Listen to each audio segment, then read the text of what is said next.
Jean-Marc Demovic, bonjour. Vous êtes architecte et nouveau président de Construire en Chanvre. Alors, pourquoi construire en Chanvre aujourd'hui?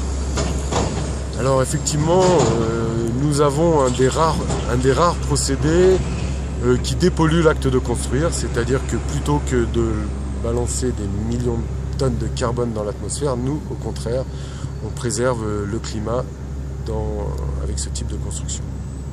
Ça, c'est le premier point. Le second point étant que nous avons un confort interne extrêmement qualitatif, c'est-à-dire la climatisation naturelle, pas d'humidité, un matériau stable, coupe-feu, qui a toutes les qualités qu'on peut attendre d'un matériau. Voilà, donc ces deux raisons pèsent suffisamment lourd pour construire en Chanvre. Malgré tout, le marché reste encore marginal, on peut dire le terme. Quels sont les freins au développement du chanvre dans la construction en France?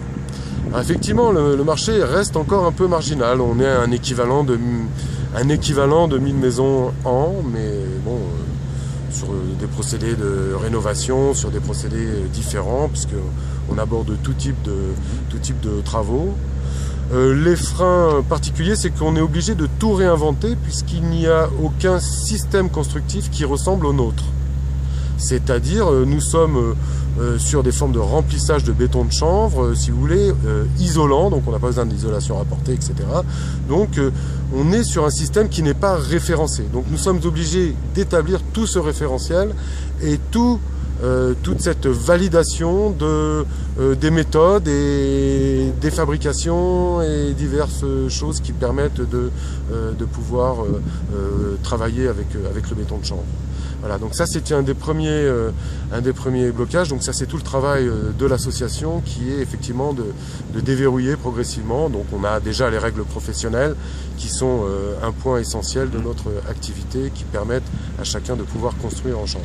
Le deuxième point, je pense que nous avons dans ces dernières années fait beaucoup de choses, mais nous avons oublié de s'adresser aux architectes. C'est pour ça qu'on m'a choisi cette année comme président de cette association. C'est justement pour que aussi je m'adresse aux architectes pour la prescription, pour savoir qu'ils ont tout intérêt aussi à utiliser ce type de matériaux. Et puis par ailleurs auprès de la maîtrise d'ouvrage, c'est-à-dire des collectivités, comment les collectivités peuvent prendre, je dirais, s'enquérir un petit peu des différentes méthodes pour pouvoir aussi, elles, demander à leurs architectes et à leur maîtrise d'œuvre de construire avec des matériaux excellents au niveau de la planète, au niveau de l'environnement et au niveau de l'homme particulièrement. Donc je pense que ces deux points sont des freins qui ont été répertoriés très clairement suite à un audit que nous venons de faire sur l'association. Voilà, je crois qu'après il y en a d'autres certainement, mais c'est deux freins principaux aujourd'hui. Très bien, merci.